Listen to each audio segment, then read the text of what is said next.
बिस्मिल्लाहिर्रहमानिर्रहीम। अस्सलामु अलैकुम नाज़रीन इकराम, इस्लामी दुनिया के सबसे अजीम तुर्क लीडर रजब तैयब उर्दगान के कश्मीर के हक में बयान पर मोदी सरकार गुस्से में। उर्दगान की कश्मीरियों के लिए हिमायत अंदरूनी मामले में मुदाखलत करार। तुर्क सदर का हालिया बयान कश्मीरी मुसलमानों से मोहब्बत का मुंह बोलता सबूत है। तुर्क ड्रामा अर्तुगरल मकबूजा कश्मीर का सबसे मकबूल तरीन ड्रामा करार। भारतीय हुक्मरान अर्तुगरल से खौफजदा। मोदी सरकार तुर्की का गुस्सा कश्मीरियों पर उतारने लगी। मकबूजा कश्मीर से तुर्की जाने वाले अफराद को डराया धमकाया जाने लगा। दूसरी जानिब आया सोफिया बहाली पर मगरिब तुर्क मईशत बिठाने के लिए सरगर्म अमल। मशरकी बहेरा रोम में तुर्की को तेल और गैस निकालने से रोकने की कोशिशें तेज। अमरीकी सैनिटर्स भी पाबंदियों के लिए मुतहर्रिक। रूस से लड़ाने के लिए ऑर्थोडॉक्स और आर्मीनाई कलीसा ने आज़रबाईजान का जंगी महाज खुलवा दिया। नाज़रीन इकराम, अब बढ़ते हैं इन खबरों की तफसीलात की तरफ। भारतीय हुकूमत तुर्की का गुस्सा कश्मीरियों पर उतारने लगी है। बगर्ज़े सियाहत और ज़ियारात तुर्की जाने के ख्वाहिशमंद कश्मीरी ख़ानदानों को भारतीय इंटेलिजेंस और CID ने डराना धमकाना मामूल बना लिया है। इन कश्मीरी ख़ानदानों को धमकियां दी जा रही हैं कि क्योंकि तुर्की मसला कश्मीर पर भारत के अंदरूनी मामलात में मुदाखलत कर रहा है, इसलिए तुर्की जाने वाले कश्मीरियों को किसी भी वक्त गिरफ्तार किया जा सकता है और आइंदा कभी कश्मीरियों ने तुर्की के सफर की कोशिश की तो उनको संगीन नताइज भुगतने होंगे। तुर्क न्यूज़ एजेंसी के लिए कारगुजार कश्मीरी सहाफ़ी हिलाल मीर ने इंकशाफ किया है कि तुर्की से ज़ियारात या कारोबारी और सियाहती सफ़र के लिए इस्तांबुल या अंकारा का रुख करने वाले कश्मीरी ख़ानदानों और नौजवानों की ज़िंदगी भारतीय इंटेलिजेंस और कश्मीर पुलिस ने अजीरन कर दी है। उन तमाम अफराद को बाकायदा पुलिस स्टेशन और CID ऑफिस बुलवाया जा रहा है। समाजी राब्तों की मारूफ साइट फेसबुक पर एक कश्मीरी तालबा सोबिया भट्ट ने बताया है कि कश्मीर से तुर्की जाने वाले तमाम कश्मीरी ख़ानदानों की स्क्रीनिंग और इंटेलिजेंस जांच की जा रही है। नई दिल्ली की साउथ एशियन यूनिवर्सिटी की कश्मीरी तालिबा सोबिया भट्ट ने बताया है कि जब मुझे एक तुर्क ऑर्गेनाइजेशन की जानिब से अंकारा में एक वर्कशॉप में शिरकत के लिए दावतनामा मिला तो उस दावतनामे और पासपोर्ट की कॉपी और मेरे बयान की हल्फिया कॉपी भी पुलिस स्टेशन में मुझसे तलब की गई। मेरे वालिद को भी पुलिस स्टेशन बुलवा कर कई घंटे बिठाया गया और उनसे मेरी तालीमी इदारे की तफसीलात और मेरे बैंक अकाउंट्स का मुकम्मल रिकॉर्ड मांगा गया। अनातोलिया न्यूज़ एजेंसी के सवालात के जवाब में कश्मीर में तैनात भारतीय इंटेलिजेंस एजेंसी के एक सीनियर अफसर ने बताया कि भारतीय हुकूमत अक़वाम मुत्तहिदा में तुर्क सदर रजब तैयब उर्दगान की तकरीर और भारतीय मौक़िफ़ की मुखालफत समेत कश्मीर की आज़ादी के मुतालबे के बाद मोहतात हो चुकी है और ऐसे तमाम कश्मीरियों का डाटा बेस बनाना चाहती है जो माजी और हाल में तुर्की का सफ़र कर चुके हैं। अपनी शिकायती पोस्ट में तो कश्मीरी तालिबा सोबिया भट्ट का कहना था कि उनको और उनके कई रिश्तेदारों को इंटेलिजेंस और CID की जानिब से फ़ोन कॉल्स आई हैं कि कश्मीरी तुर्की का सफ़र क्यों करते हैं। सोबिया का कहना था कि कश्मीरी नौजवानों में तुर्क ड्रामे अर्तुगरल की मकबूलियत ने भी भारतीय हुकूमत को सहमा दिया है कि तुर्क तारीखी ड्रामे की वजह से तहरीक आज़ादी कश्मीर में नई जान पड़ सकती है।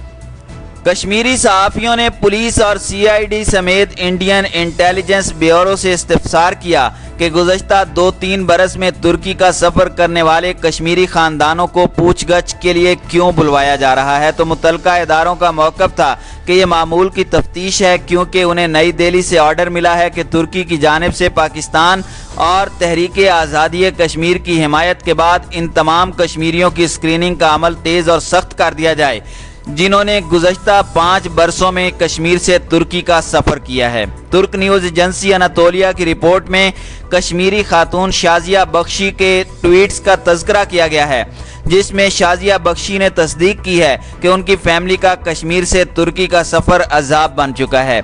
उनकी वालदा समेत 8 साला भांजी को पुलिस स्टेशन में दो बार बुलवाया जा चुका है और उनसे उनके सफ़र तुर्की के बारे में कई जावियों से तीखे सवालात किए जा चुके हैं जिससे उनकी फैमिली मुसलसल ज़हनी कोफत में मुब्तला है। शाजिया के बयान के मुताबिक उनकी फैमिली ने 2017 में ज़ियारात के लिए तुर्की का सफ़र किया था।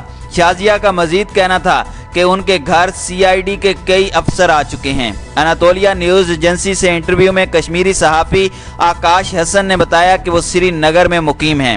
ان کے آبائی گھر اننت ناگ میں CID، پولیس اور کئی انٹیلیجنس افسر آئے تھے اور ان کی بوڑھی والدہ کو دھمکایا کہ تمہارا بیٹا ترکی کیوں گیا تھا۔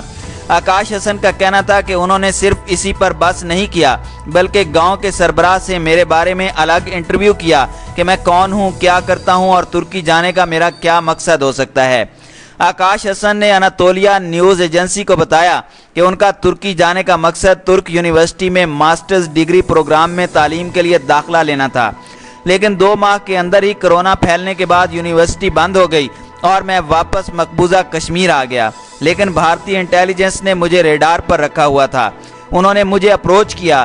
ترک دارالحکومت انقرہ میں کشمیری شالوں کا بزنس کرنے والے ایک کشمیری نوجوان مقبول نے بتایا کہ بھارتی انٹیلیجنس کے نزدیک ترکی جانے والا کوئی بھی کشمیری غدار سے کم نہیں ہے، کیونکہ ترک صدر رجب طیب اردگان نے مسئلہ کشمیر پر کھل کر بھارت کی مخالفت کی ہے اور تحریک آزادی کشمیر پر پاکستانی موقف کی حمایت کی ہے، جس سے مودی سرکار میں ترکی کے تئیں شدید ناراضگی پائی جاتی ہے۔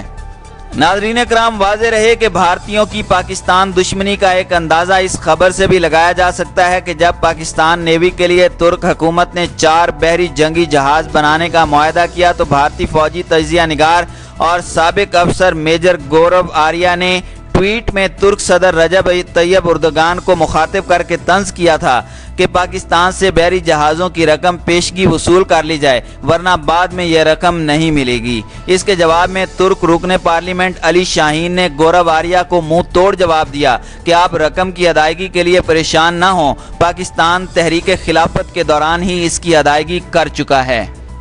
ناظرین کرام، استنبول سے 1700 کلومیٹر دور آذربائیجان کے سرحدی ضلع توز کا نام تو بہت کم لوگوں نے سنا ہوگا۔ آذربائیجان ترکی کے مشرق میں واقع ہے۔ استنبول ترکی کے مغربی حصے میں شمار ہوتا ہے۔ 10 جولائی کو ترک عدالت نے آیا صوفیہ کو دوبارہ مسجد میں تبدیل کرنے کی اجازت دی اور اس کے محض 2 دن بعد آرمینیا کی فوج نے توز کے کئی سرحدی دیہات پر حملہ کر دیا اور توپ خانے سے بمباری شروع کر دی۔ آذربائیجانی فوجیوں نے جواب دیا۔ لڑائی میں 16 افراد مارے گئے۔ بظاہر ان 16 اموات کا آیا صوفیہ سے براہ راست کوئی تعلق نہیں بنتا، لیکن یہ سرحدی جھڑپ عالمی سیاست کی بساط پر لگ بھگ اتنی ہی اہم ہے جتنی پہلی جنگ عظیم سے قبل آسٹریا میں ڈیوک فرنڈنٹ کی ہلاکت تھی۔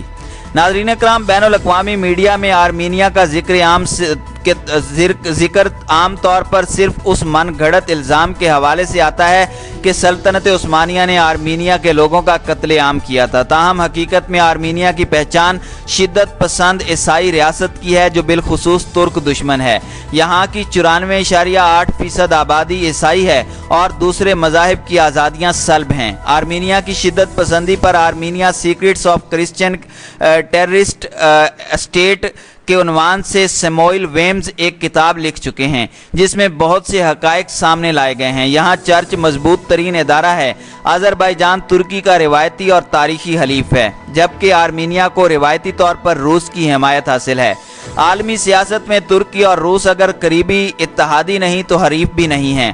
یورپی یونین اور امریکہ کے مقابلے میں ترکی کے روس سے تعلقات بہتر ہیں۔ شام میں مخالف فریقوں کی حمایت بھی ان تعلقات پر زیادہ اثر انداز نہیں ہو سکی، لیکن 12 جولائی کے حملے نے ترکی اور روس کے آمنے سامنے کھڑے ہونے کے امکانات پیدا کر دیے ہیں۔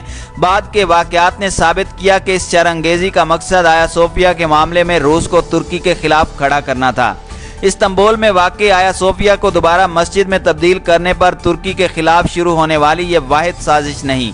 انقرہ حکومت کے خلاف کئی محاذ کھول دیے گئے ہیں جن کا اولین مقصد ترکی کی معیشت کو نقصان پہنچانا ہے۔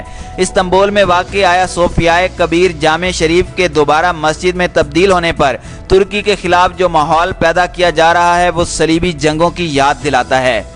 ناظرین کرام، دوسری جانب مشرقی بحیرہ روم میں خطے کے ممالک نے تیل اور گیس نکالنے کے منصوبوں سے ترکی کو مکمل طور پر باہر کر دیا ہے، جبکہ ترکی کو اپنے طور پر मंसूबे लगाने से रोका जा रहा है। 2 रोज़ कबल यूरोपीय हुकाम ने तुर्की को खबरदार किया कि वो मशरकी बहेरा रोम में तेल और गैस की तलाश का काम बंद करे। यूनान और कब्रस का दावा है कि तुर्की उनके इलाके में तेल और गैस तलाश करने की कोशिश कर रहा है, ताहम तुर्की का कहना है कि वो ये काम अपनी हुदूद में कर रहा है। फिलवक्त तुर्की ने यूरोपीय दबाव को मुस्तरद करने का ऐलान किया है। बहेरा रोम के मामले में फरीक ना होने के बावजूद अमेरिका ने भी तुर्की से तेल और गैस की तलाश का काम बंद करने का मुतालबा किया है। दूसरी जानिब तुर्की के एहतजाज के बावजूद यूरोपीय कंपनियां जारहाना अंदाज में कब्रस के करीब तेल और गैस निकालने के काम में मसरूफ हैं। इस खित्ते में 8 ममालिक तेल और गैस के ज़खायर पर दावेदार हैं। उनमें शामिल मिस्र और इसराइल आपस में ताउन कर रहे हैं। मशरकी बहेरा रोम में तेल और गैस की तलाश अरबों डॉलर्स का मामला है और यहाँ से तेल और गैस निकालने में कामयाबी से तुर्की की मईशत बेहतर हो सकती है, लेकिन यूरोप और अमेरिका की पूरी कोशिश है कि इसे ऐसा कोई मौका फराहम न किया जाए।